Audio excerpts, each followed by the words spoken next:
You don't need another strategy. Here's what you actually need to figure out why you can't implement the things that you already know. I'm Dr. Brooklyn Storm, former psychologist, now business coach, and I help women just like us to build profitable private practices, usually in under 12 months. Being neurodivergent means I see the patterns that other coaches miss, but it also means I'm a truth teller, so I'm not interested in giving you any business advice that sounds good or might be trending, but doesn't actually work for us. Welcome to the Practice Momentum podcast, where we're going to get your private practice sorted out. Thanks so much for being here, and let's get on with the next episode. I've got somebody with me this morning who is on his best behavior. He's still learning, I have to say. He's probably about 70% of the way there.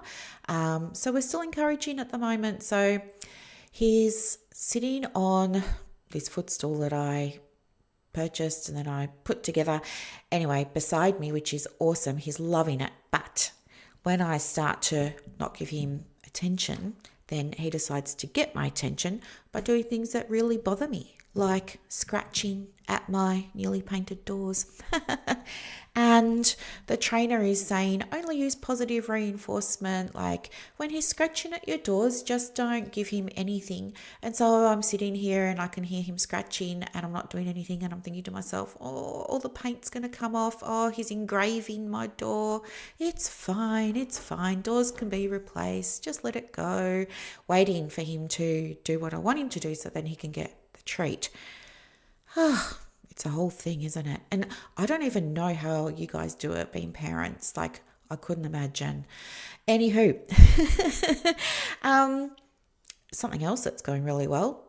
I have a heater in this house and I love it.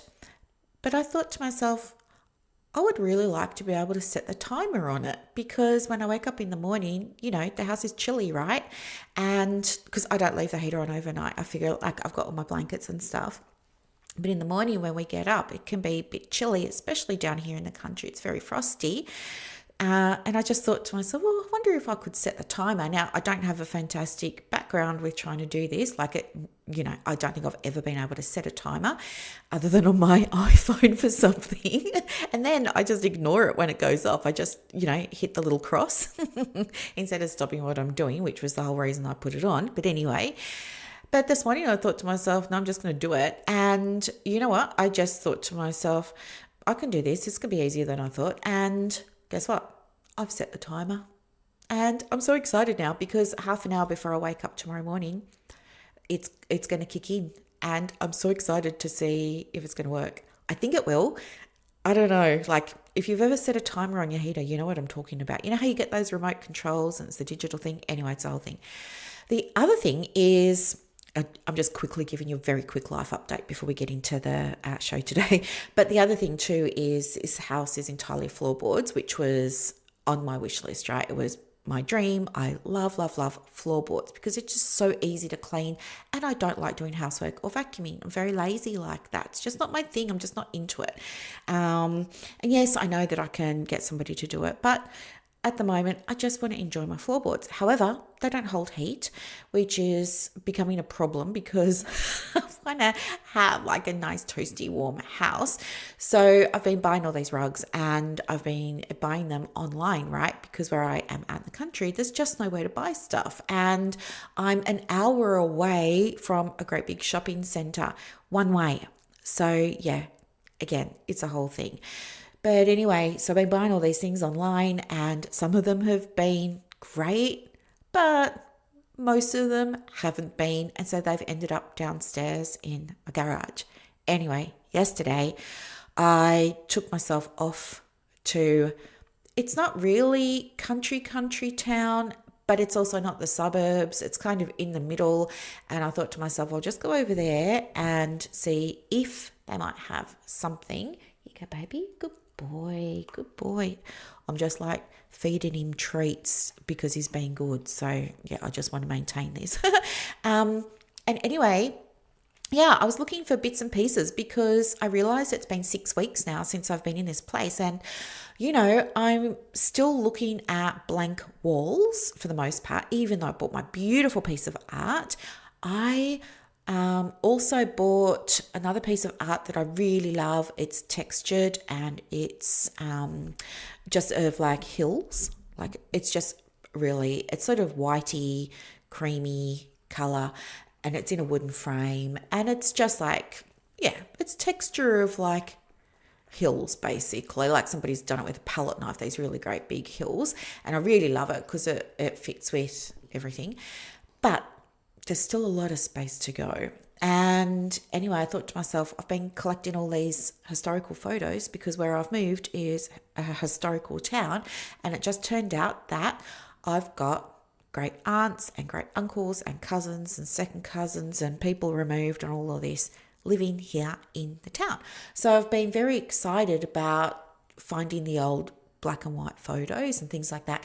And I saw on Pinterest that you can make like gallery walls, and it's very simple. All you need to do is get the same size frame and you just buy lots of it and you arrange it in either a rectangle or a great big square. So you could do like 4x4, 3x3, something like that.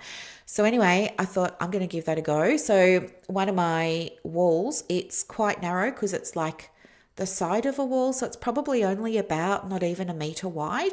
And I thought, well, that's perfect because I can get 4 of these frames and just put them like the top half of the wall, or not right down to the floor, but I can put them there like a column and each one can be like a different picture. So anyway, that's what I was looking for and I found them and I was so excited. And then I thought to myself, oh my gosh, I can do this in the study as well. Like I can do this in the office and I'll just get big frames for all my degrees and diplomas and stuff. I've got loads of them. So I'm just going to pick like my best ones, like my favorite ones. And I'm going to, make like a gallery wall as my back wall in my office so that, they're all there. And I just thought everything else in this house is sort of natural. It's like timbers and stuff like that. But I'm going to put these in black because I don't know. I want to try them with black. I just think it's going to look better. It's going to look more me. It's going to look a little bit more professional than if I stick them in a timber frame. I don't know. I mean, I did used to have them in timber frames when I first got them. They're out of their frames now. Frames broken, moves throughout the years and stuff like that. I'll just never replace them. Isn't it funny, like how you get your qualification, you're so proud on the day and you can't wait to go and get the thing framed. And then, I don't know, life just happens and you do things like move houses and frames break. And like all my frames are in this really, really, really, really, really old hard briefcase. It's a briefcase that it was my first briefcase. I inherited it from my mum when I was studying and I thought I was the bee's knees with this. It's black and like it's got brass little, the 3 numbers, like the 3 dials, so you can make a code like 1, 2, 3, and you do that on either side and you got to like dial it in and then you can push these little levers and then it goes pop pop and the lid opens. So cool. I thought I was awesome with it. So anyway, they're in that. And the only reason is like, I still had the briefcase, no idea why. And it was the only thing that I could put them in that would protect them and stop them from getting screwed up and crinkled. Because guess what? I thought I'd lost them. But when I contacted Monash to get them, they were like, oh yeah, you can get them.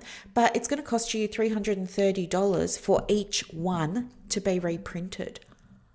I mean, what? And that was, I don't know, 5 or 6 years ago now, but I've just found them again. So thank goodness, because who's got that? Like $330 just to get a reprint of your degree. Anyway, so yeah, I found all those things. And then while I was at that place doing some shopping, having a poke around, I saw a rug. I really loved it. I ended up buying the rug. It wasn't on the list, but I bought this rug, came home. I was a bit nervous about can I move the furniture and like lay it out and do all of the things. But again, just told myself it's going to be easier than I'm imagining. Don't get your knickers in and out, Brooklyn. And of course I did it. And it's about 1 foot too wide for the area. So not bad news entirely because I'll just move it to a different room. Like I can move it into here, because this study is huge. I can move it into here and it'll fit. It'll be just fine and look better actually than the rug I've got. And then I can just go and get the smaller version of this rug. But now I'm thinking maybe I'll get a few because it's really good. Very happy. So things are starting to come together, and I bought a really, really, really, really beautiful mirror from Early Settler, and I love the shape of it. I think it's called the Chloe mirror or something, and I've never seen a mirror this shape before. It's reminding me, it's like giving Art Deco, but it's not. But it's just stunning, and it's huge. So well, when I say huge, to me it feels huge, and I can't find, like, I haven't been able to find a wall that it's going to sit on and look okay on. So it's going to go in the lounge room. Yeah. And it's going to actually work really well there because that's going to reflect back like the view from my favorite window in the house. It's the window that's got the best view of the hills and the cows. So it'll be great. Anyway, that's that. In other news, the things that are happening with the business, still haven't finished the website because, as you know what it's like. You go back, you have a look, you do iterations. I'm still iterating. That's okay. I'm hoping to get that finished though, hopefully this weekend. I want to say today, but I don't want to set myself up for failure because it's also really nice outside, and you know who, Buddy, really loves to go for walks, and so do I. So we haven't been able to go on a long one the day before yesterday or yesterday because it was pelting down with rain. So we still went, but they were only short walks, like just a few K, not anything big. So I do want to make sure we do that. And they usually take us a couple of hours. So I want to make space for that, not sit in front of the computer in this beautiful weather. Yeah. And then the other thing is, I've just forgot what I was going to say. So let's just get on with today's episode. That's it. I was thinking about how I haven't been doing any of my marketing, and I haven't, I should probably email my list because I haven't emailed my list since I've moved. So 6 weeks, that's not like me. They're probably all wondering where I am. But I did clean my list. I got rid of 739 subscribers. So that all feels really good. Some people really panic about when people unsubscribe, but I unsubscribe people from my list every 6 months because it's very important. The whole reason that you have an email list is to contribute, right? To be in somebody's world. And it's really important for me now to, one of my highest intentions right now is to be a blessing to people, and in a practical sense for me, that just means I want them to read the email and go, oh, I'm so glad that I read Brooklyn's email today. That was really useful or helpful, or gave me a fresh perspective. I hadn't thought about it like that, or this has given me an idea, or this was a really handy resource, or I want that to be, what people go away with. So yeah, just went through and did a big list clean. So that's feeling really good because now I've got people on my list that are aligned, and I'll clean it again in another 6 months, especially because of the pivot. So I was thinking to myself, okay, I want to write an email, but I noticed I was getting in my head about it because I thought, well, what are you going to do? You're going to tell everybody about this big pivot, and then everyone's going to unsubscribe because maybe they're just not into your pivot, and this came up, and I'm sharing it with you just quickly now because maybe it's come up for you at some point. Maybe you're pivoting or not. But anyway, the reason, quick backstory, the reason for me is because I don't want to teach people to, I don't know, I think the whole idea of I'm into manifesting. I think the whole idea of manifesting rightfully has some, big concerns around it. And I do agree with a lot of those concerns, but not all. I do also think that when people go on the attack for things around manifesting, I was doing some research, I saw some articles that people published on Psychology Today, and it seemed to me like they're coming from a good place in terms of it's Psychology Today, right? So it's going to be about health and well-being. And I think these professionals were coming at it from the place of their own experience, their own education, what they know, their ethics, their duty of care, all those kinds of things. And they were kind of heeding it as a warning to, not go down that path. And I think, and they were giving examples that are just like, to me, I call it low hanging fruit, just very, bad examples, yet very good examples of just the BS that gets circulated in the manifesting community. Things like, close your eyes, imagine you're going to get a check for $10 million and poof, there it will be. And then these articles are saying that's BS and it will never happen. And, I totally get that. But I think the problem I have with a lot of those articles is that they have gone for the low-hanging fruit and they haven't bothered to look at all the other things. And by that, what I mean is when I did my own research on manifestation, manifestation's a concept. And within that, there are, of course, pathways. Oh, here we go. He's off the footstool. I'm just going to ignore it. If you hear scratching, Anyway, what was I saying? Yeah, if you have a look at some of those strategies, you can see pretty quickly that some of them are just, I don't know that they're going to work. They really don't have any evidence behind them. But a lot of them do come from an evidence place. The problem is the people that are talking about them in the places that clients, here we go, scratching, in the places that clients would normally find the information. Like if you were going to go and find info on manifesting, where's the first place you're going to look? It's either going to be Google or Instagram, right? Or YouTube.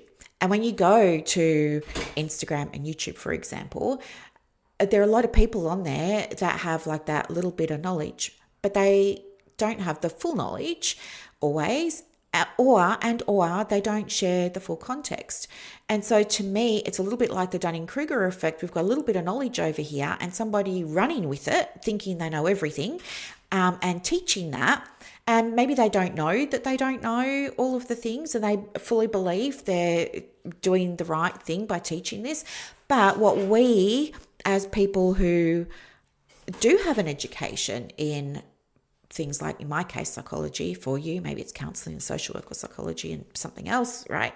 We do understand about education. We do understand about research. We do understand about proving things and disproving things. We do understand context, right? We've got that background.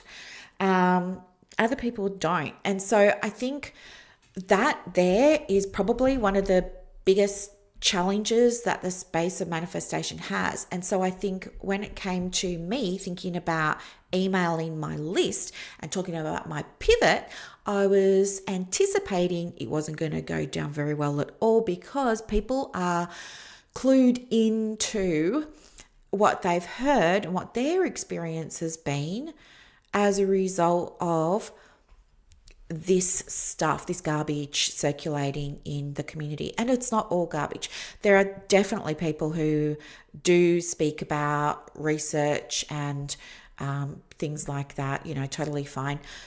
But yeah, so I think when other health professionals view manifesting, the challenge is that they're just taking the easy way out and using these very obvious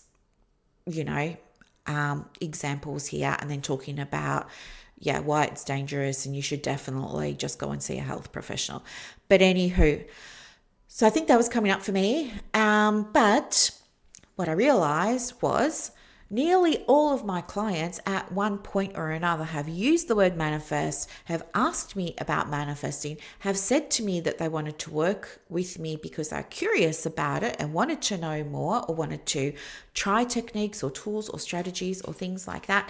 And even during the week when I was having all of this going on in my little brain about emailing my list, every single client that I spoke to used the word manifest.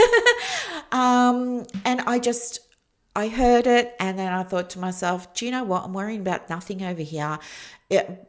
For all intents and purposes, probably everybody in my world who does end up working with me already knows my story, already knows my background, already knows my journey, already knows that I'm into this, and already work with me for the most part for it, because of it, da da da da da. So I'm worrying about nothing. And then I realized that the easiest way for me to convey my pivot in the email is just to be truthful, really, which I always am. But I think I was thinking like I had to like announce it or something like that, make this whole big thing of it. And when I reminded myself, well, no, just talk them through it, like talk them through your experience and how you came to be here. Suddenly it felt like relief. And I thought, that's what I'm going to do. So I am going to do that, and I'll schedule it for Monday morning. And do you know what? Some people are going to get off the Brooklyn bus. That's okay. But other people are going to get on it, and that's okay too. And I'm perfectly down with all of that. And I think it's important to share it with you, because while there's very much part of me that wants you to see me as somebody who's got it all together and blah, blah, blah, there's also another part of me that hates that. And because myself, I used to follow people and, respect people, look up to people sometimes and things like that, because it always looked like they had their act together. But when I started doing it myself, I realized that's not true. And that's not good, because when people only show the best bits or their highlight reels, then I think it makes the rest of us feel like we're doing it wrong, we're missing out, we're slow, there's something wrong with us, we're not good enough, we're not worthy enough. And so that's why, like, even though I'm showing, the flaws, the fallacies, the mistakes, the hiccups, the challenges, the things I go through, even though I'm showing that, I don't care whether it credits me or discredits me. I just want everybody to feel like they're okay where they are on their journey, and that, it's not always only a highlight reel. Okay. So anyway, what I want to talk about today is this idea of how you get your results in your business, whether you're manifesting or not, right? Because I think it's important, and I want you to take something from this that hopefully will help you in some way, shape, or form. And it's something that I lean into myself from time to time as well. And it's the idea of being responsible for the things that are within your scope of control, right? So just to bring it back to manifesting, you can go and Google the definition of manifest, right? And it can be like a noun, verb, adjective, all of the things. But you could say, the symptoms might take 6 months to manifest. You might say her disapproval was manifest by the way she raised her voice, or something like that, right? Either of those examples just show you that the word manifest really just means show, demonstrate, appear, present itself, develop, recognize, noticed. That's all it means. Legit. And you can go and look it up. That's all it means. It doesn't mean magic, okay? When you're being intentional with the things that you want to experience in your life or business, the results that you get can feel magical, absolutely. But magic isn't required, and nor is it part of the strategy, right? And I think that's important, because I think there's a lot of misunderstanding about what the definition of manifest is, okay? So it just means something appearing, something emerging, okay? And it could be a big thing, a little thing. You just heard those examples, right? The interest in your savings account is going to take 12 months to manifest, right? Just meaning it's going to take 12 months before it appears and lands in your account, okay? So that's all it is. We don't have to get all like panicky and all of this about it. That's all it is, very simple. What I believe my position with manifesting is that you are responsible for the things that you're able to be responsible for. You can influence the things that you are able to influence, right? The things that are within the realm of your control. When I help people with manifestation, this is what is going on for me, right? And so the things that I believe most of us can control with consideration and thought and attention, all those things, I do believe that we can influence our own behaviors. I do believe that we can influence our own motivation, our own perception, the way we attend to things or don't, the way we look after ourselves, the things we do or don't do, what we choose to believe or not, our values and whether we choose to work or live in concordance with those, all those kinds of things. I believe, we do have autonomy over. When you study psychology, you learn about internal and external locus of control. And that simply means, is this something that you feel is within your scope, or is it something you're giving away? In a spiritual sense, in the spiritual community, you might say, are you feeling empowered? Are you disempowered, right? Look, I could go on and give you so many different examples, but this is important because it's locus of control that has a very big influence on what you can influence, right? And therefore, what you can experience in your life or your business. For example, let's say that, I don't know, you need more clients. Let's say you want more clients, you want to fill your diary. Now, within the scope, right, there are definitely things that you can be doing to increase the potential for you to get some clients. Now, if you have an internal locus of control, you're going to approach the task of getting more clients from looking at what you can do. You're going to say, okay, what can I do myself that's within the scope of my influence to get these clients? And a lot of you are going to default to strategy. You're going to say, okay, I need a strategy. I need to post on my socials. I need to update my website. I need to do this, maybe start YouTube, maybe do a podcast. You're going to do all those things, right? You got internal locus of control. And because you're doing it and you're believing that you can do things that will increase the likelihood of attracting clients, you have an internal locus of control. People that have an external locus of control don't feel like they can influence their outcome. They might say things like, well, I need more clients, but I live in a rural community, so I can't get any. I need more clients, but I can only do online. So I'm stuck. It's just not going to happen for me. I know I need to market my business, but I don't want to do marketing, just don't like it, not into it, don't love it, right?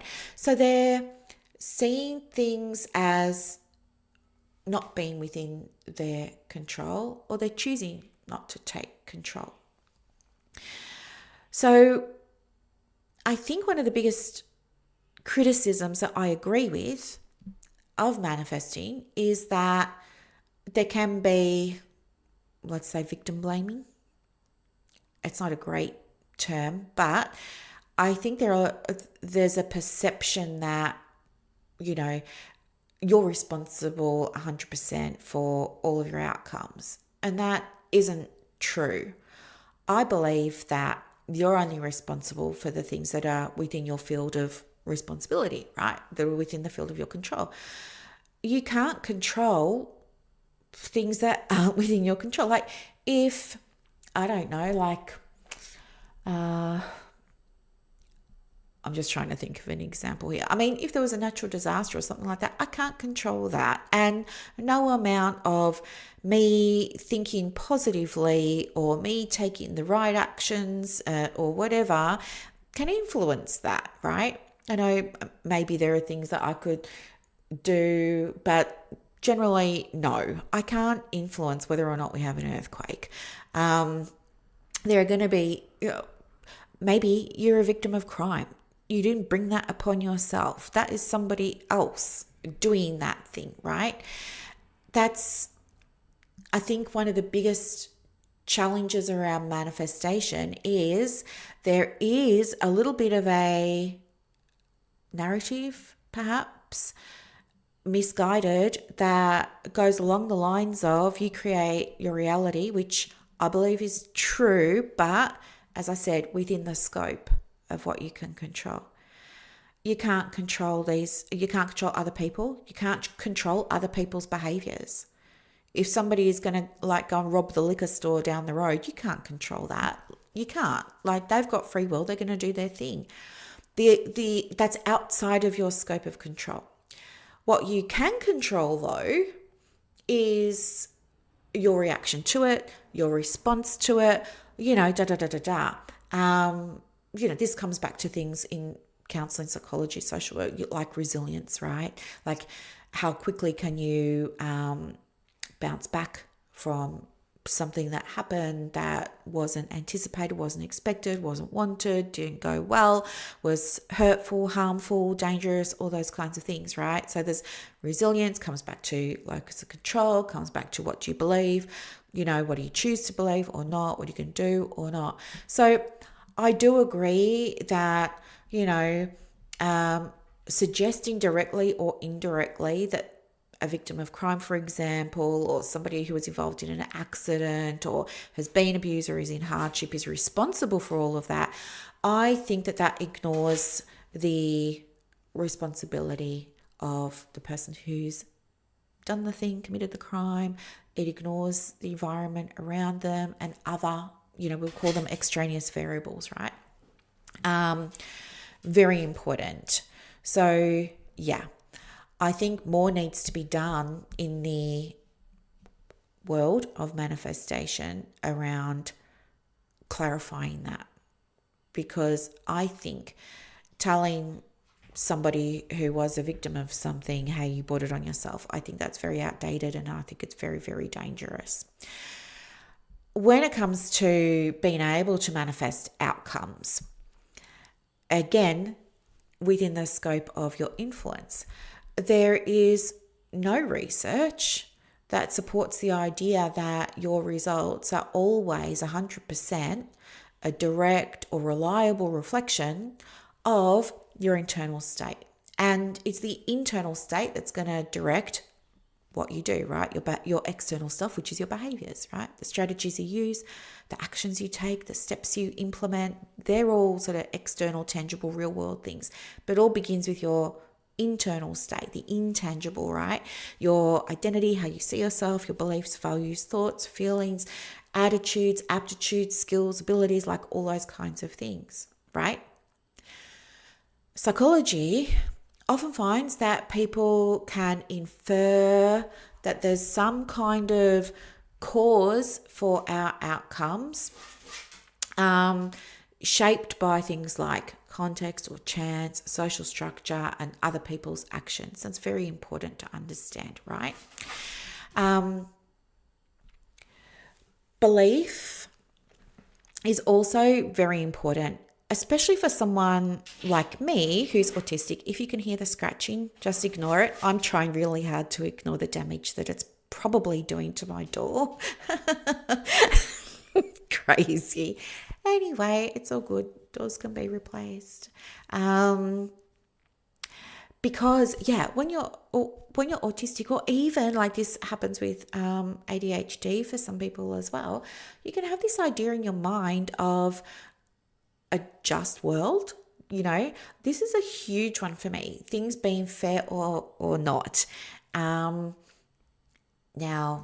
I could say, yes, it's the ADHD, yes, it's the autism. It probably also comes from a little bit of the trauma around how you get really good at assessing, like, good boy, back on the footstool. Good boy. Well done. Good boy. Yeah. So where you get really good, as I was saying, about detecting like micro expressions, the micro cues in somebody's tone of voice, the environment, space around you, all those kinds of things. So there's that, and then you're like hyper vigilant, you're on hyper alert, looking for the thing, and you're very mindful of who's doing what all of the time. So there's that, and I think because you're often, maybe it was your experience too, but for my experience, I was often feeling like I was responsible for everything. That's how I was raised. I was told, you're the oldest, you're the responsible one. And whenever one of my 5 younger brothers or sisters did something wrong, like, I would get the consequence for that. Okay, so it was huge, and I think that influenced possibly the development of my sense of right and wrong, fair, not fair. Yeah, and even now as an adult, things happen, straight away I'm assessing them as, is this fair? Is it not? Is it just? Is it not? And that can be problematic because, we can assume sometimes, like, if you're good and you do all of the right things, that you're going to be okay, and that by and large, you'll go through your experiences unscathed, and good things happen to good people. And you can also appreciate the flip of that might be, yeah, well, and also bad things happen to bad people perhaps.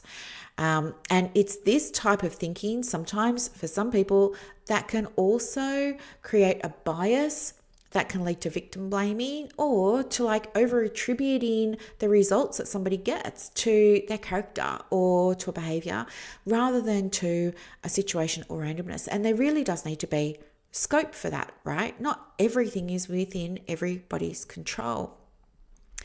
There is no evidence that shows your internal state 100% of the time directly determines your outcomes, right? In a simple, like, one-to-one way. And in fact, even the literature around things being just and fair and things like that distinguishes between the appeal of like believing life is predictable, right? You're doing good things, therefore good things will happen, etc., etc. And the reality that many bad things happen without anybody deserving them, right? Good things happen to bad people. No, I got that around the wrong way, didn't I? Bad things happen to good people, right? But it also notes that things like social structures sometimes and external conditions are heavily influential, right? Again, outside of someone's control. Manifestation, literature, courses, podcasts just don't talk about that enough, okay? But there is absolutely a role for your internal state, because it does. An internal state, as I mentioned before, that's the things that are going on inside your mind that we don't always see, right? It's, as I said, the values that you have, your beliefs, right? All those kinds of things. Your internal states do influence some things, right? Attention, learning, making decisions about things, motivation, how you interpret or perceive things that are happening around you, right? Influenced by your internal state. But that's very different from saying that your internal state directly produces the outcomes.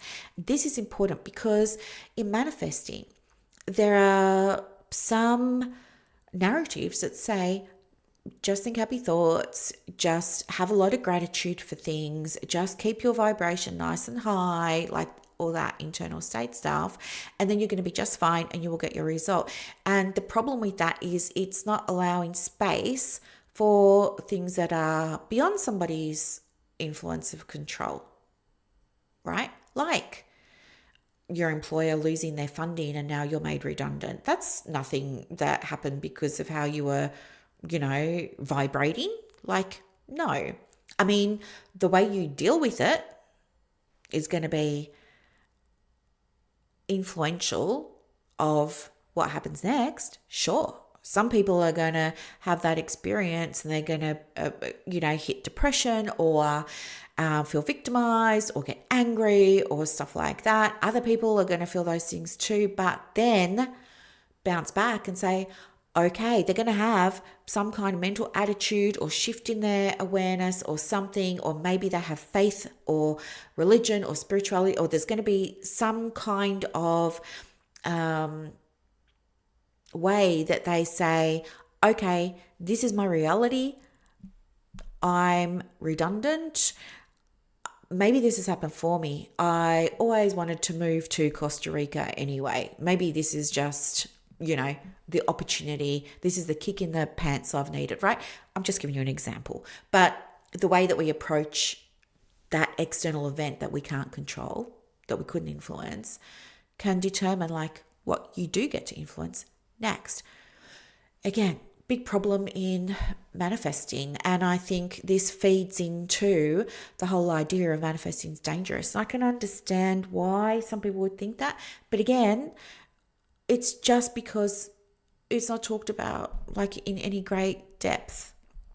It's a concern. But yeah, your internal state can shape how you deal with things, right? What you do next can shape your perception, the strategy that you're going to use, the tool or whatever it is that you're going to implement, the way that you cope, right? How resourced you are and whether or not you choose to use your resources, like self-care, things like that. All of these things can influence your outcomes, yes, but the thing that you're manifesting, the outcome that you want, the goal that you're working towards, is not a 100% mirror reflection of your inner state. Very important. There's more to it than that, okay? I think this is important too because if we think about some of the stuff in the manifesting community that talks about, think positive, do gratitude every day, blah, blah, blah, blah, blah. That is very much around cultivating the inner state in order to manifest something into your reality, into your experience of the world, into your life, into your business and things like that. And so I think that that's problematic because it's omitting a whole bunch of other things. And I think through omission, that can set people up for, not to manifest the thing, which I think can then cause people to feel, like maybe they're not good enough. Maybe there's something wrong with them, especially if they're seeing other people talking about how they're doing this thing and it's working, right? I mean, not many people will go and start a YouTube channel about how they're failing at manifesting.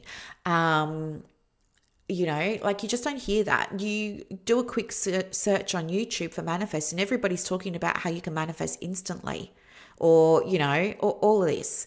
I don't know, problematic, I think. And I think criticism is absolutely warranted in some places, which is why I'm speaking into it and giving my take.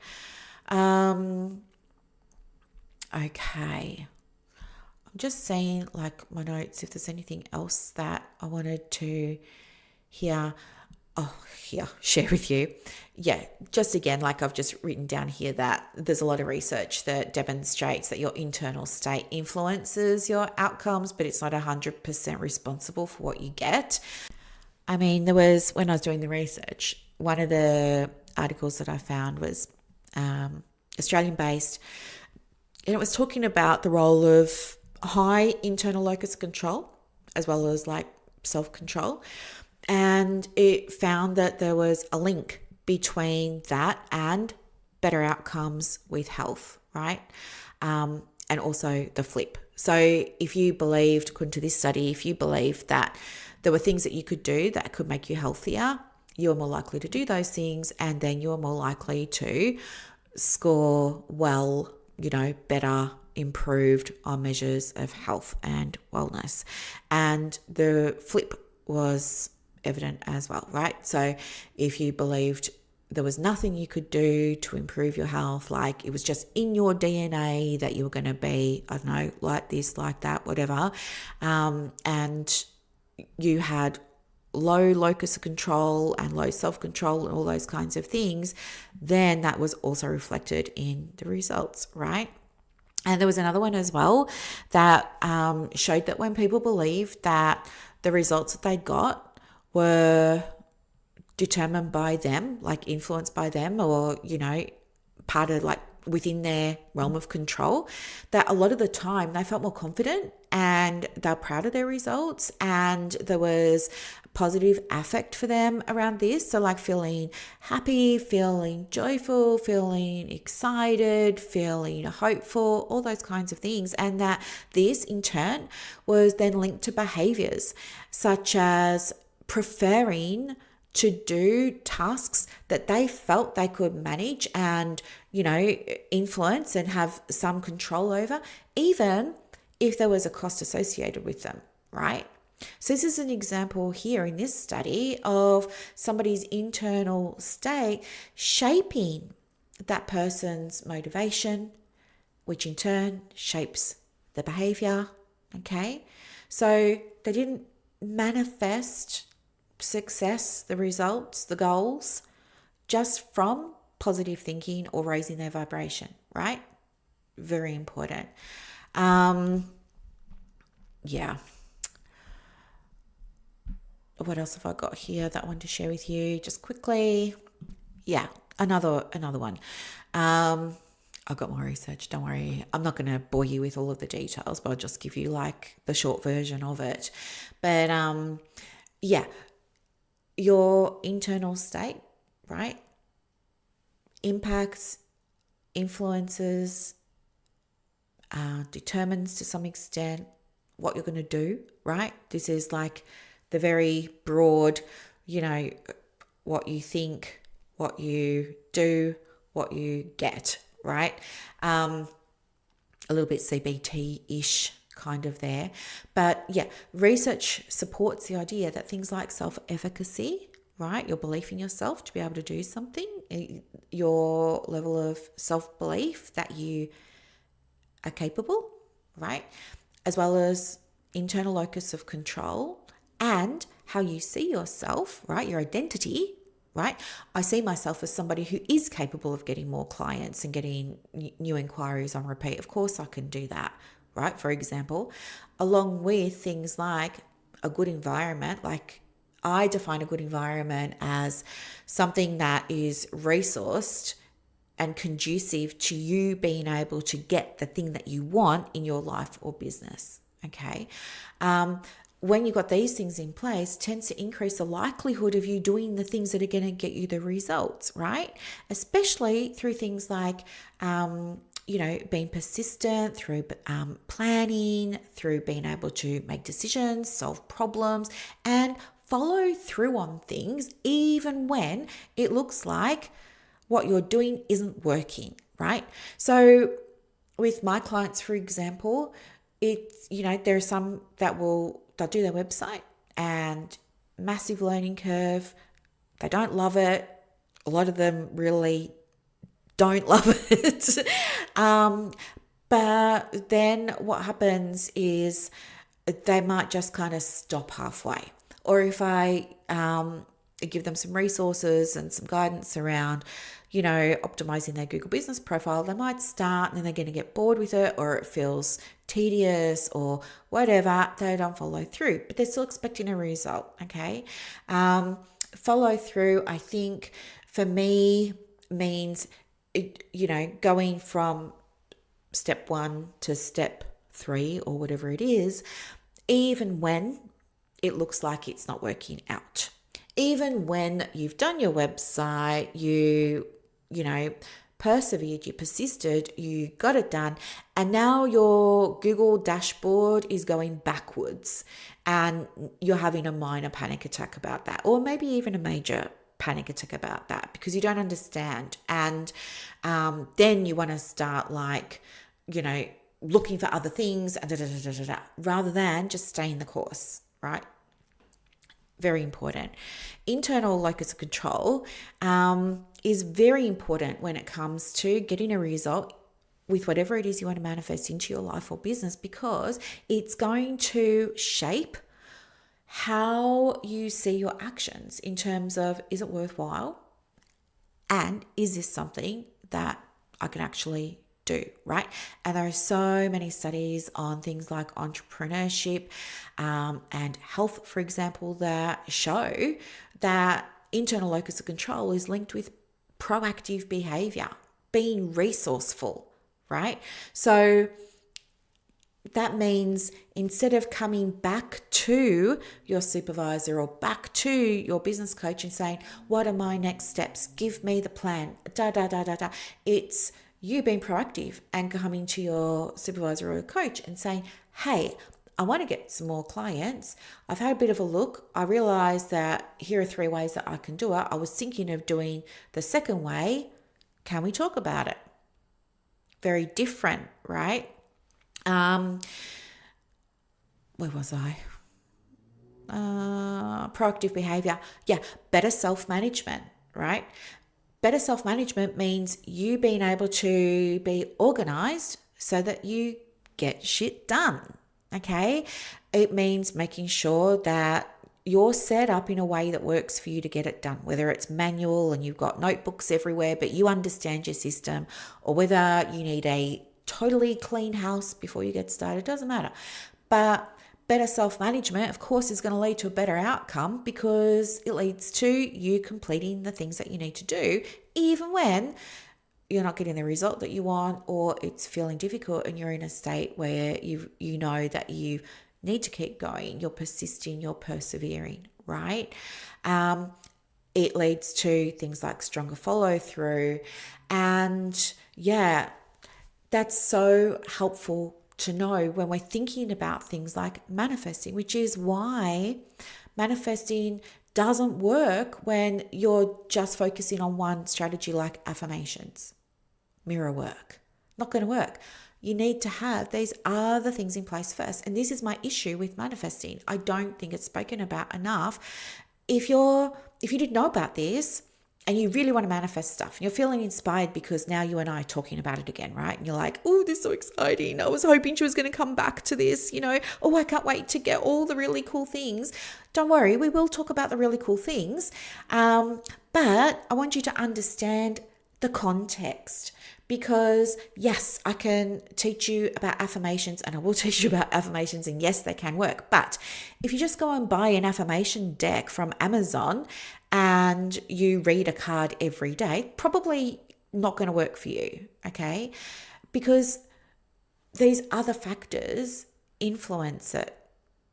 Yep, which is why when you're trying to manifest, it can be really hard to do it from a deck of cards or a pre-recorded course or something like that, because you don't have somebody there to work with you and figure out like what's the lay of the land.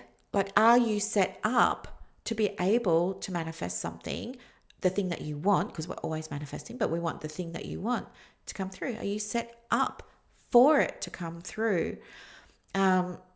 Manifesting in social media is all about the next strategy. It doesn't talk about the context. This is my big thing. Anyway, business. Here's an example for those of you who are in private practice or running businesses, things like that. If you believe that the clients are out there, right? Like I always say to you, there's an abundance of clients. There's more than enough for everybody. We don't have to worry about any of that. But if you believe that the clients exist and you see yourself as capable, so you've got an identity, right? I see myself as someone who can do it, right?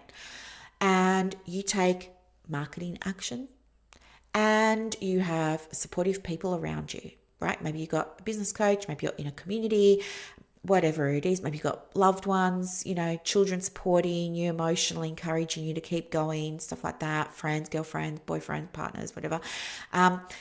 Those internal and external conditions are going to make it much more likely that you're going to show up doing the things you need to do consistently, right? And this is your internal state, right? Your mind influencing your behavior, and then that behavior influencing your outcomes. Do you see? It's a chain, right? And you can work backwards as well. So when I say, well, you're already manifesting, you're manifesting all the time. And the things that you've got around you in your business, in your life are the result of the things that you were, your identity, your personal psychology, your environment, how that was set up. What was the fourth thing? Oh, and the behaviors, like the actions, the steps, the strategies, those kinds of practical things. They all led to that thing that you've got or you don't have, okay, within the circle of your control. So do you see? You can reverse engineer this as well. And you can say, okay, why don't I have any clients? Well, I'm posting on social media and I hate it because I don't like pushing myself onto people. I don't like coercing people. I feel like I'm tricking them into working with me. Okay, so I've got some thoughts that are going on here. What are the beliefs behind those thoughts? Well, my beliefs are you shouldn't be selling to vulnerable people. My beliefs are it's scammy. My beliefs are I don't want to rip people off. My beliefs are, everybody should have access to everything all the time, and it's my responsibility to make sure they do. Interesting. And then you can go back. How do you see yourself? Like, do you see yourself as someone who's able to attract clients? No, I don't, because that doesn't align with my values. Okay, now we've got the identity. Do you see? It starts from the identity. So that's how you can reverse engineer it. And then from there, you can then start to put all these other things into place. And what's the opposite of reverse engineering? Just engineer it. Like, just take the steps and move forward, right? So yeah, your internal psychological factors can create meaningfully the actions, the decisions that influence the outcomes, the behaviors, and things like that. But at the same time, just be aware for yourself that we're operating here within a broader, real world of, both constraints and, of course, of opportunities. Okay. Yeah. At the same time, what I want you to also be aware of is that, let's say, for example, we're using my approach here, which is you got to have the identity. Identity influences the personal psychology, influences the strategy, the behavior, the steps, the things that you do, influence your outcome, right? Let's say you're on board with my model here, okay? What I also believe is that you can take the steps and do the actions, right? So you've got the identity, great. You got the personal psychology, great. And you're taking the actions, great. But I don't always believe that those actions are going to get you where you want to go. And by that, what I mean is you might think, oh, well, if I post 6 times on social media every week for 90 days, like Brooklyn said, then I will get some clients. I think a strategy can get you there, absolutely. But I don't believe that it's ever the only way that you're going to manifest that outcome. I believe you got to do what's within the scope, right? But I think you also have to be real about it and allow space for things to come through for you in ways that you didn't expect or imagine. Okay. So it's like degree of responsibility, not 100%. For example, let's say we've got my example here. I'm manifesting paying off my brand new mortgage. I haven't even made the second payment on it yet. I've only made one payment on it. It's a 30-year mortgage. I want to get this mortgage paid off in 12 months or under, right? That's what I'm manifesting. Done. Now, you might be thinking, Okay, Brooklyn, well, what's the identity? So thing is, I have to see myself as someone who's done it. I have to see myself as someone who's capable of doing it. I have to see myself as somebody who, doesn't have any obstacles to doing it. And then the way I see myself is going to influence my psychology here, which is going to be, in my case, it's going to be about, yes, resilience. It's also going to be about me being intentionally aware of things and not dismissing things all the time. It's going to be openness and readiness for change and growth. It's going to be, ability to make decisions, take risks, like all those kinds of things. My personal psychology. And then my behaviors, as you've been listening to for the last little while, things within my control. Okay, I'm not going to get this mortgage done and dusted in under 12 months with that old business model. I needed to change my business model. That's what's happening now. This is the pivot that I've been sharing with you. Changing my business model, changing my environment.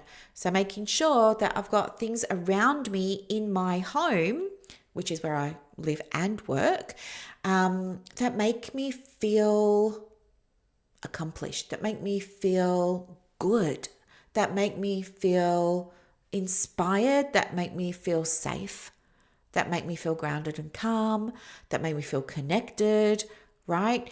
This is why you're hearing about, yes, I bought rugs, but I needed to get the right rug for me.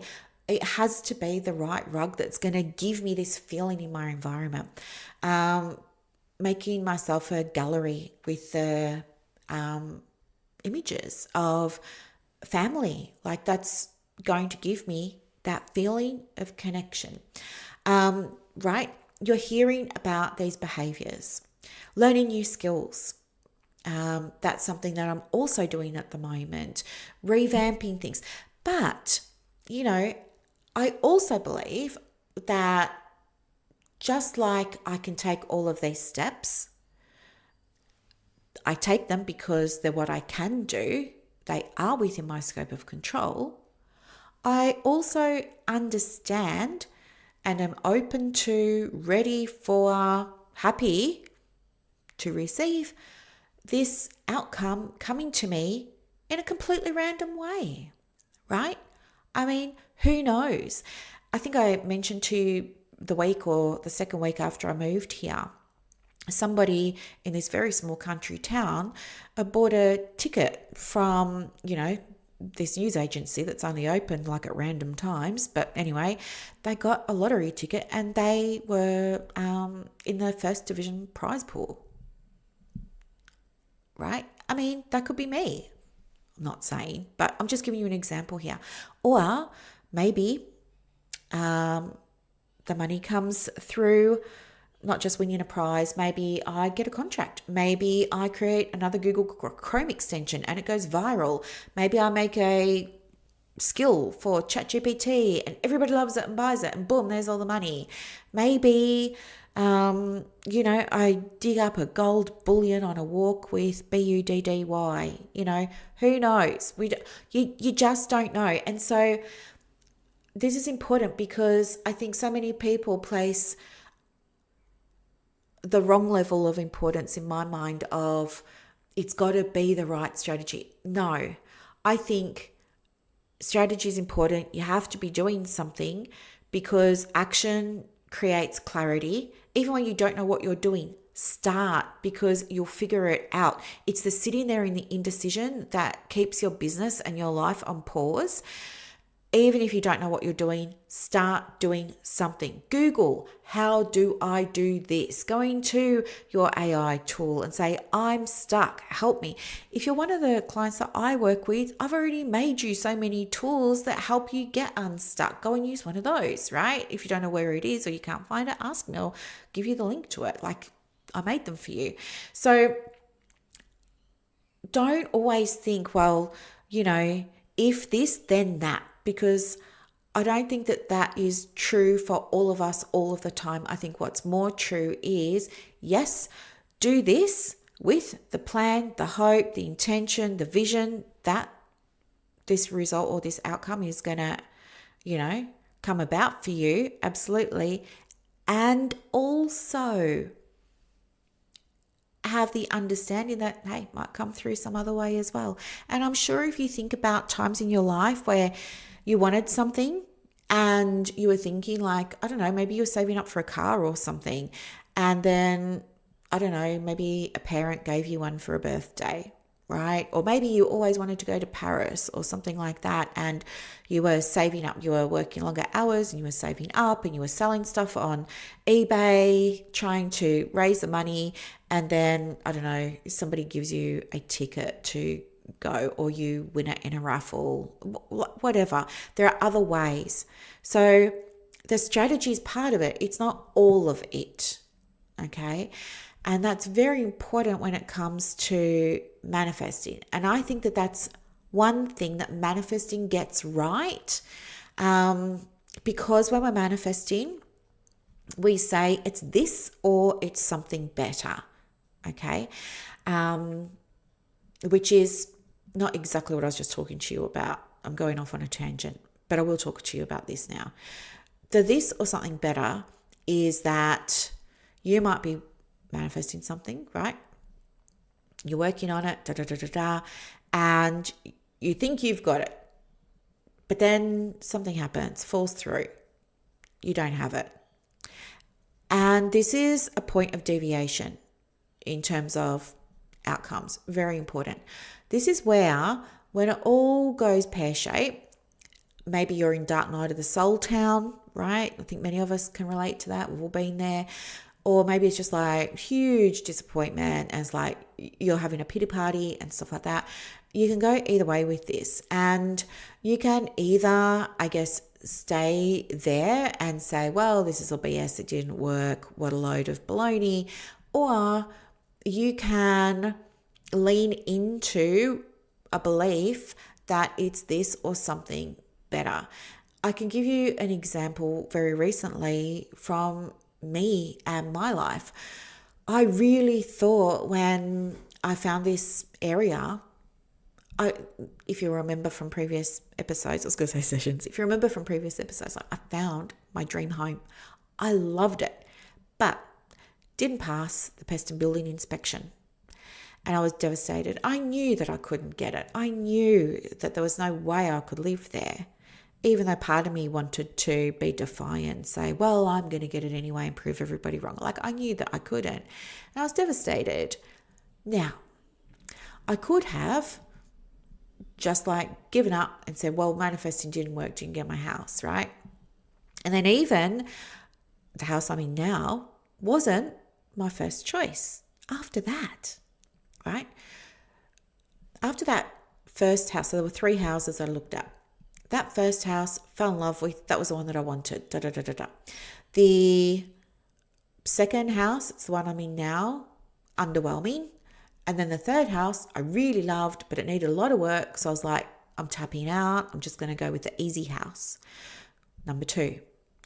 And anyway, I wasn't appreciative and I didn't see all of the things about this house. But the longer I was in it and the more familiar I got with it and the more familiar I got with the area and stuff like that, I knew that it was my dream home and it was also my something better. So when you say it's this or it's something better, what you're essentially doing is, in your own mind, allowing space for something different to come through that, again, you may not have been expecting or you may not see the value of in the moment, but that you come to realize was actually better than what you wanted.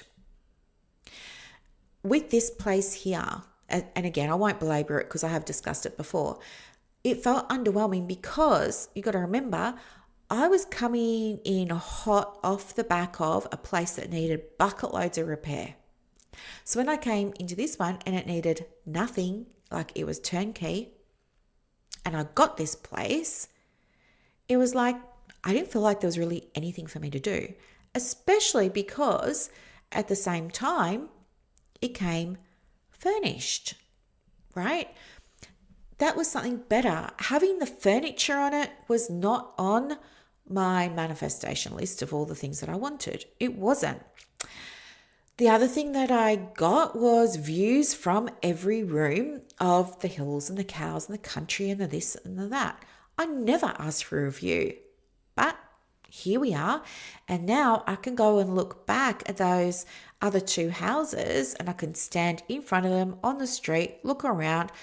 Boring, right? For me, I now realize my something better was to feel spacious, and that spaciousness was having great big picture windows, which these other two houses didn't have, and a huge view, right? So I think just like when we think about strategies, I think in psychology, I think in business, I think in business management, we're often taught X leads to Y. Do this thing and you will have this thing over here. I believe, sure, yes, and you still might get the thing over there without doing this thing over here. This thing over here could happen in all kinds of different ways for you.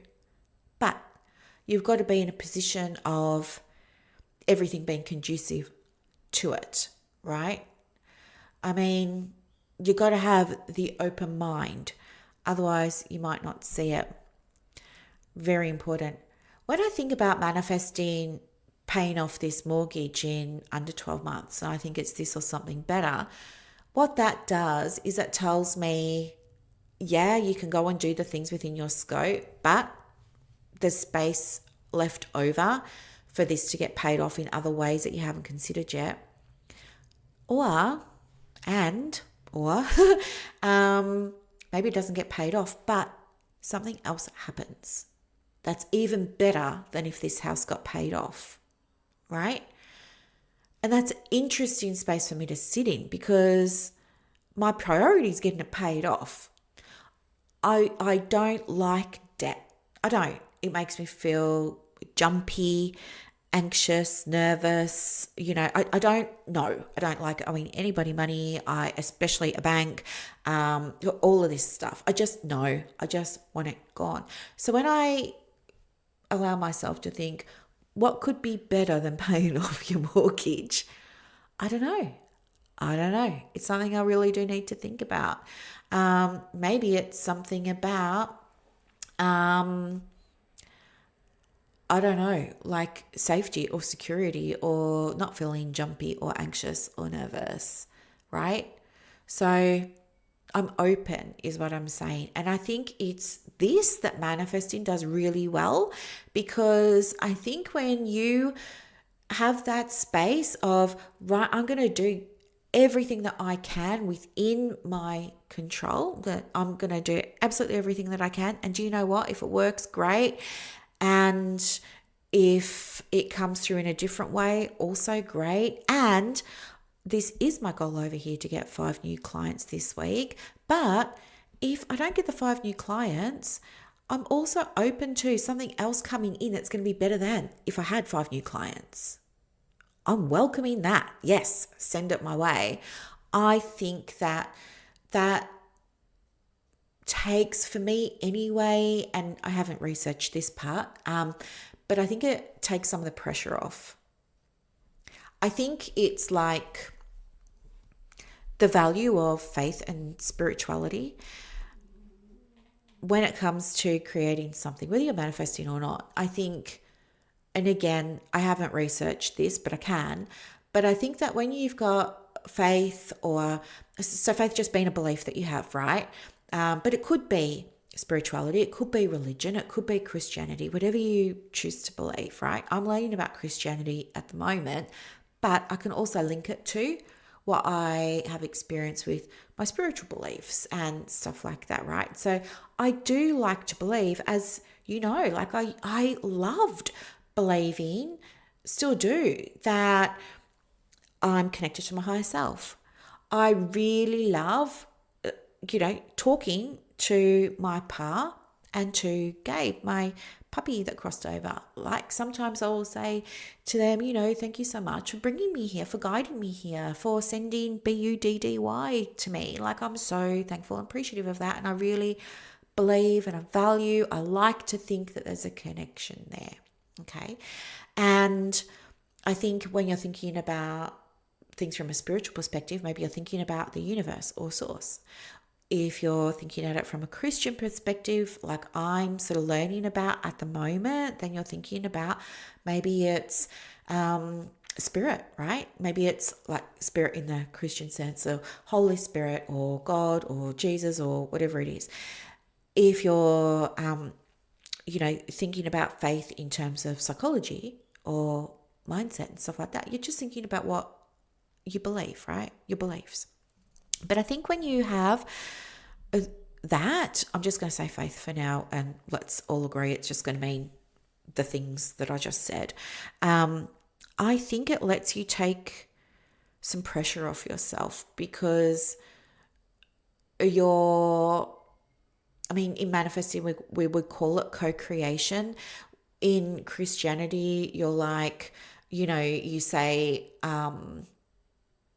if you ask for the thing and you genuinely believe that you're going to get it or that you've got it, then it will show up for you, right? That's, I think if you have that, it gives you peace of mind. And I think that peace of mind creates a little bit of extra space for you in the way of a little bit less pressure.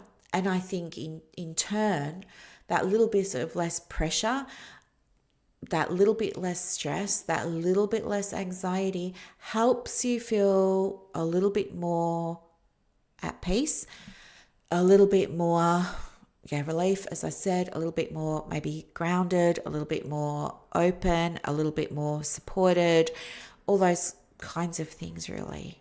And I think that there's a lot of value in that because when you're there, it's easier for you to think about things. It's easier for you to be creative. It's easier for you to problem solve. Like, yeah, I don't believe that everyone can manifest like all the time in terms of, think about like Maslow's hierarchy of needs even. If you're worried about your money, then it's going to be very hard for you to manifest anything related to money because you're already worried, you're already stressed, you're already anxious. There's already fear there, which means that any decision you make is going to be made from fear. And, we talk about, what's the energy that you're bringing to things? Well, it doesn't necessarily need to be energy. I think energy is absolutely important. But if you're thinking about the psychology of it or the mindset or the beliefs, I think that, if you're not seeing yourself as someone who's capable of making the money, having the money, holding the money, building the money, all of that, and your identity is, I'm someone who's struggling, I'm someone who needs this to work or else, that identity influences your psychology, which is anxiety, right? Which is fear, which is self-doubt, which is externalization, right? It's when you say, what results are you going to guarantee I get with my time with you? It's, I need to talk to 10 other people that worked with you before I decide to do this thing.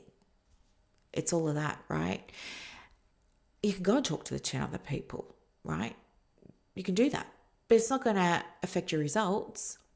Your results come down to you all the time. And as for those of you who are listening who do work in health and wellness, as counsellors, psychologists, social workers, as well as I do, like you can take the tools and the strategies that we've learned with EMDR, with ACT, with CBT, with ADHD coaching. We can take all of that and you can use those same tools that are already evidence-based. You can give them to 10 different people and they'll each have 10 different outcomes. And it's nothing to do with you or your tool, right? It's about, do they see themselves as someone who can get better? Do they see themselves as somebody who's on the other side of it? Do they see themselves as someone who's able to change? Or do they see themselves as someone who's powerless, defeated, stuck with this, can't change, have tried a million times, it didn't work, therefore this is just who I am now, right? And that's just one example. And that's just thinking about money there. Imagine like trying to manifest something if you're really anxious and maybe that anxiety isn't well managed, right? Maybe it's there's a lot of instability around your experience of anxiety.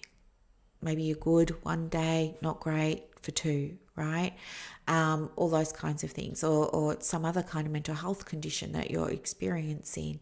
It's going to be more difficult for you to be able to manifest the things that you want to experience in your life or your business from that space of flux, right?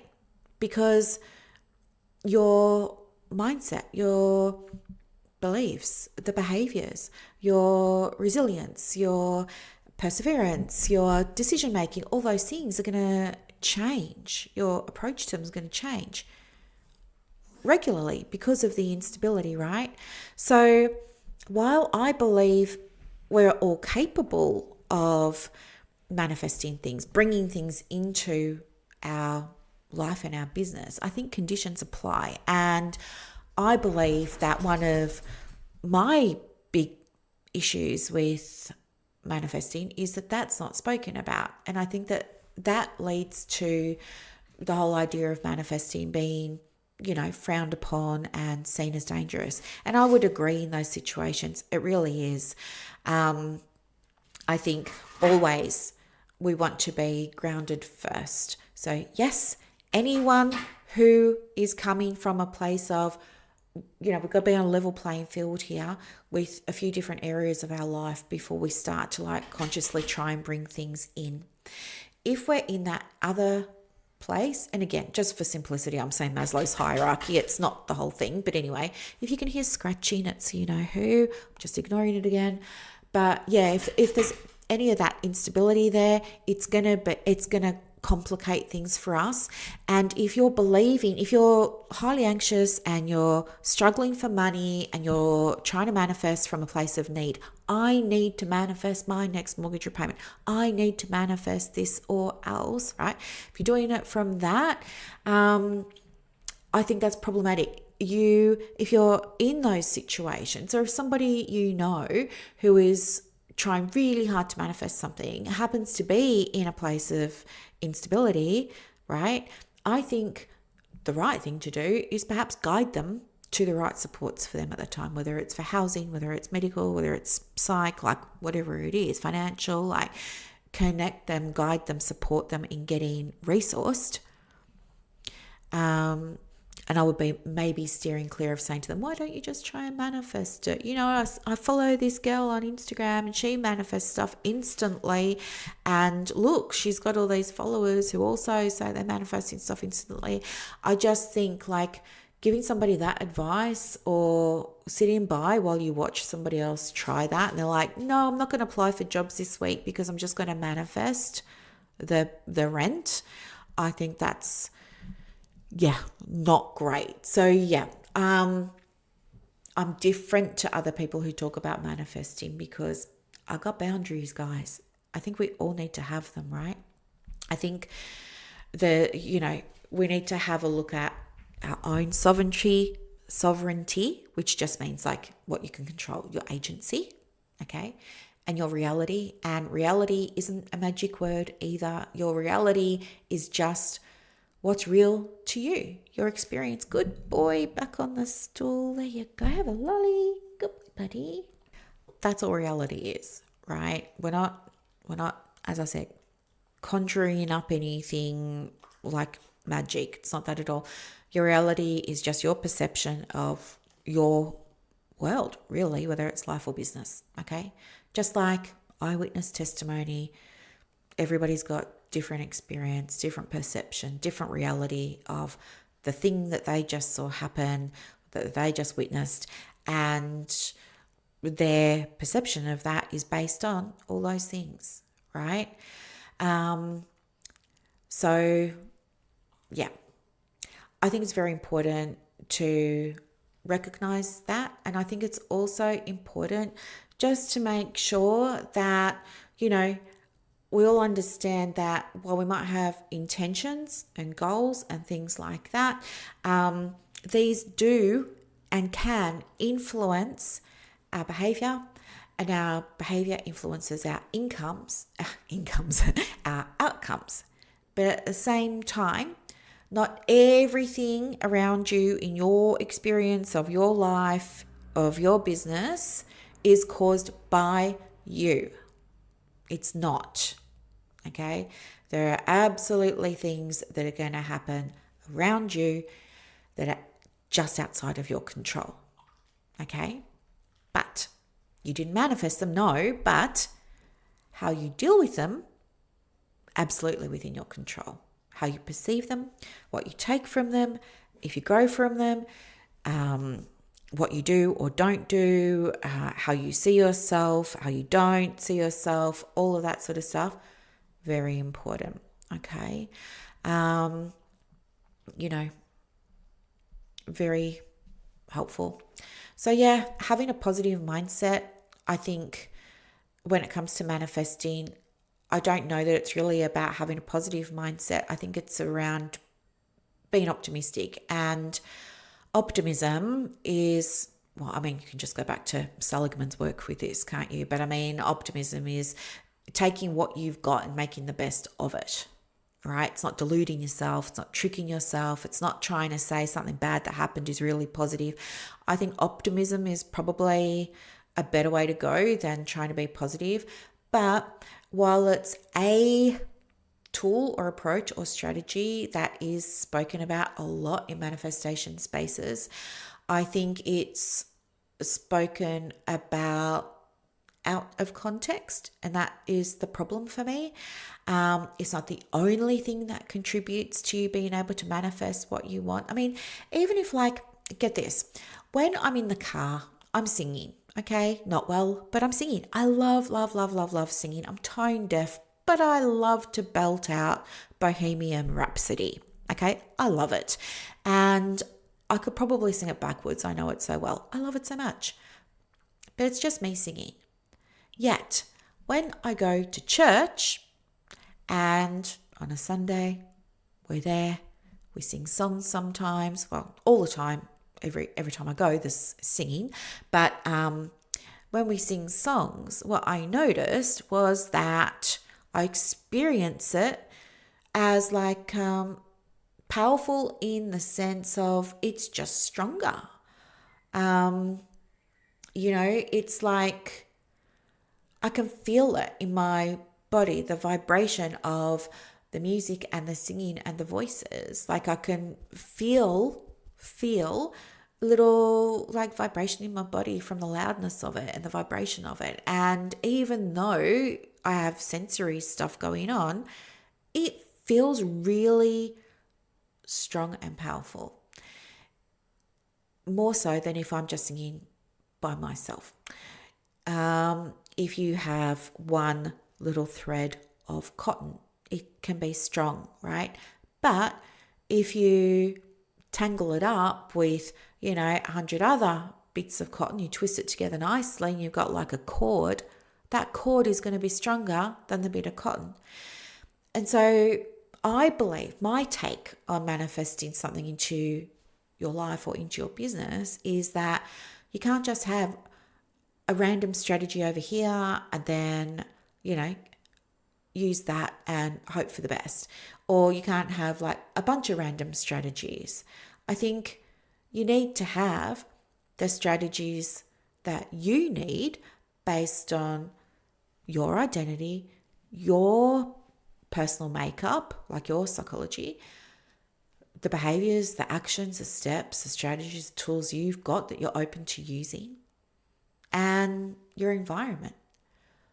Those, I think, are the glue, right? They're what's going to set you up to get the thing that you want.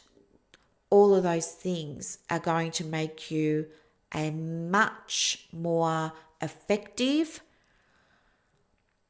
manifester when it comes to being intentional, like choosing what you want to bring into your experience, than if you just rely on hit and miss strategies and you don't know how to use them, and you're just like, well, I've got a calendar with Louise Hay's affirmations and I read every day's daily affirmation, so therefore, no. I think if you paired some of those strategies together, like maybe you read the affirmation, you respond to a question or a reflection about that affirmation, you then develop an action step for yourself to take, you then check in at the end of the day and see how it all went. Like, can you see there's already 4 threads there? That's going to make you better than or better at getting an outcome, or more likely to get the outcome than the person who just read the affirmation, felt good in the moment, and then clicked off and went about her day. But if you do those 4 things that I just said there, I think it was 4, like read it, journal, make an action step, check in with yourself at the end of the day. I think if you do that, and you also believe that, yeah, you can have this thing that you want, and also your psychology is there, and also you're in an environment that's set up for the thing to come, right? Then you're even better set up to be able to manifest the thing that you want for your life or your business. So I'm just unpacking with you where I'm sitting in terms of manifesting. And, the other thing that I realized as well was I'm not here to convince anybody about whether or not you should, do manifesting in inverted commas. As I said, you're manifesting all the time, whether you want to agree with me or not, you believe it or not, you are. I think there was part of me, based on my previous experience of health professionals getting twisted up about manifesting's bad, don't do it, it's dangerous, all of the things, that put me on the back foot this time round. And I was thinking, no, I'm going to research this, make sure that what I'm doing is okay. And I did that, right? I've spent ages doing a lot of research. Like, if you saw my Google Doc with all my references and all my articles and stuff like that, it's like a whole thing. It's big, right? But I realized this week that was perhaps coming from a place of, I need to prove to people, And I don't want to be in my new business from an energy of proving. I don't.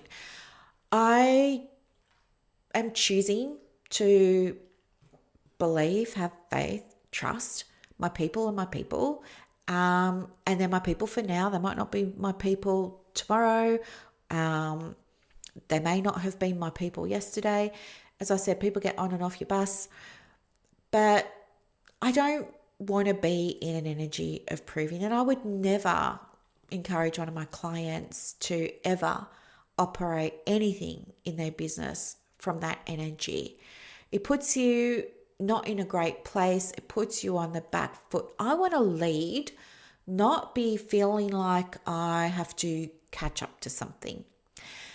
And I think, as I said, I have, when I sat down, looked at my client list for the last 3 years, I could see just about everybody on that list had a conversation with me at some point about manifestation or something connected to it. So I know it's not going to affect my clients. I know, clients in terms of new clients and stuff like that. I know clients already know I'm into this. And they value it and they're interested too. And some of them are really interested. Some of them are curious, want to learn a little bit more maybe. Then there are some that are in the middle. And so I'm choosing to show up for them in a way that is going to be blessing to them. I want them to feel like, thank F, someone is finally normalizing this. Thank goodness. Now I've got a space. I can talk about it again. I can make my business fun. I can make my life fun. We can do these things. And because she's got a background, helping people with their mind and with their behavior and getting outcomes in all kinds of different ways, she's really well placed to be able to support me. If I want to just use the evidence-based ways, I can let her know and she can give me just the evidence-based ways. But, if I want to show up and be all spiritual and stuff too, she's down for that. And I am down for that, totally. So the realization this week was speak to the clients who are already here. Speak to the audience that's already here. Do this for them. Don't be in a proving energy. And I want to share this with you because I want to demonstrate that we all find ourselves, it's mindset, right? It fluctuates. It's up, it's down, it's left, it's right. We all go through things like this. You've just been seeing me go through being in a, proving space, but you're also seeing now, again, the turnaround. And so, this is why the website that I hoped would be finished this week is still not finished, because I'm now removing the proving from the website and speaking more into the things I really want to be speaking into that are fun, that are interesting, that work. And guess what? Because I have that background as a psychologist, because I've got the background in research, I want to show you the evidence behind things. I want to, because to me, it's exciting to show you that there's proof. And that's a very different space to me feeling like I have to, or else something bad will happen. You see what I'm saying here? Like now it's gone from, well, I better talk about it being like science worthy and science validated and science credible and stuff like this, or else, Now it's like, oh no, I'm going to do it the way that I want to do it. And I'm going to talk about it using evidence because I get to, because I can. And you know what? There's not a lot of other people in the manifestation space that have 30 years experience working with the mind and human behavior, that have a bachelor's, a fourth year, a master's, and a PhD all in psychology, right? There's just not. And so this is my space and I'm really excited to be in it. And I want to say, if you're still here and you haven't tuned out, thank you so much for your support and for being part of it and for listening. And when I said at the start of the episode today that I was hoping that this episode will be helpful for you, and I do want it to be blessing in the sense that you get something useful from it. I hope that this was the usefulness, seeing what it's like behind the scenes, having somebody be honest with you like that. I hope that was the usefulness of it. Yes, I hope it was also useful to hear about the critiques and criticisms, and also some of the rebuttals, and some of the places that I do agree with some of the critiques and criticisms. Yes, I hope all of that was very helpful. But I think my biggest intention was that the most helpful thing is just hearing what it's really like to be in business on a journey. Anyway, I'm going to get going now because I don't know how long I've been talking for, and I want to take the B-man out for a WALK while it is still sunny outside, and I need to pick up something for dinner. But I hope it was useful and helpful. If it was, let me know. You can send an email, support@brooklynstorm.com, or you can track me down on Facebook. It's just my name. I do have an Instagram account. I haven't posted on it in I don't know how long. I don't know if I will, probably not. That's a whole other conversation. For now, I'm just focusing on getting this website done. But anyway, have a fantastic weekend. Oh, that's what I was saying. Yeah, feel free to reach out, even if it's on Messenger, on Facebook. More than happy to have conversations with some of you. Okay, have a beautiful, beautiful, beautiful, beautiful day. Talk to you soon. Bye. And that's a wrap for this episode of the Private Practice Podcast. So as you reflect on today's insights, imagine creating real success in your private practice without going down rabbit holes or exhausting yourself with business activities that don't move the needle. With Practice Momentum, you have push of a button help available on demand. It's like having an expert in your pocket ready to guide you whenever you need it. Visit brooklynstorm.com to discover how Practice Momentum can transform your approach to building a thriving practice. I'm Dr. Brooklyn Storm, and I'll see you next time as we continue exploring the mind, business, and spirit of private practice success.